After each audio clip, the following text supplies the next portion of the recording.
Once upon a time, there was a fisherman who lived in a faraway land.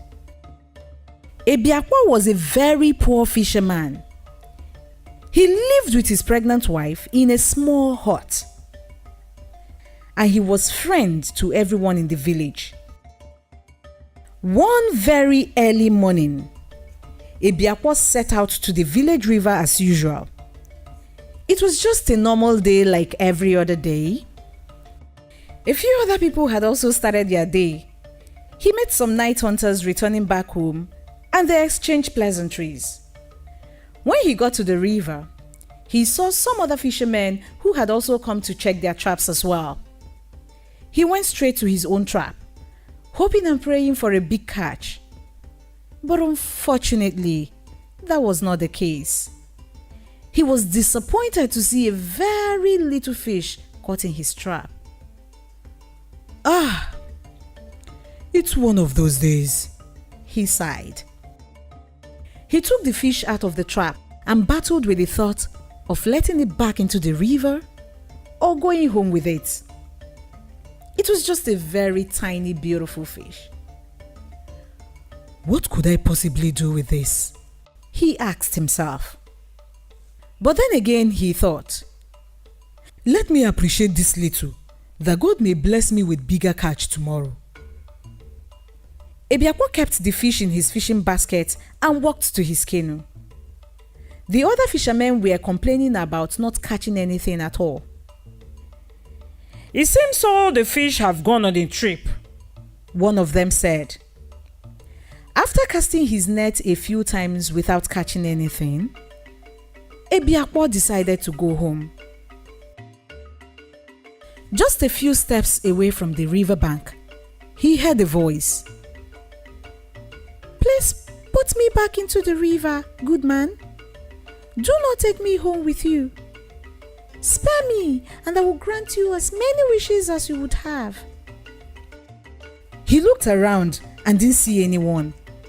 He tried to move again, and that voice came again, louder this time. Please put me back into the river, good man. Do not take me home with you, please. Spare me, and I will grant you as many wishes as you would have. And then it dawned on him. It was the fish. He looked into his basket and watched as he continued. I am a princess fish. We came to this part of the river for a royal meeting, and that is why the other fish had to move to the other part of the river. Please, let me go, and I will grant you whatever you ask. Ebiakwa thought for a while and said, I have no wishes. I live with my pregnant wife and we are fine as we are. But I will let you go because you asked. The princess fish was very happy. Thank you so much, good man. I won't forget this favor. Whenever you need anything, please come back here at the same time any day and call me out. I'll be here to grant your wishes, as many as you have, she said as she disappeared into the river. When Ebiakwa got home and told his wife about it, she became very angry. Oh, you think I'm comfortable? What sort of house is this we live in? Because I haven't been complaining? Go back and tell the princess fish that we need a big house, or I will leave your house and never return. The next day, Ebiakwa went back to the river at the exact time the princess fish had told him. Princess fish, he called.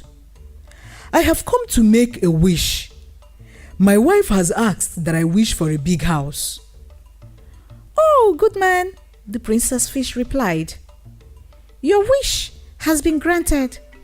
Go back home and you will see your wife in your beautiful big house. And do come back whenever you need anything else. Ebiakwa hurried back home and saw his wife in a beautiful big house. They were happy all day. The next day, the wife said, My husband, such a big house as ours should have very big and expensive things in it. See, The things we have in this house do not complement this house. Please go back to the princess fish and tell her we want very big and expensive property in our house. Ebiakwa set out to the river the next day at the same time the princess fish had asked him to come.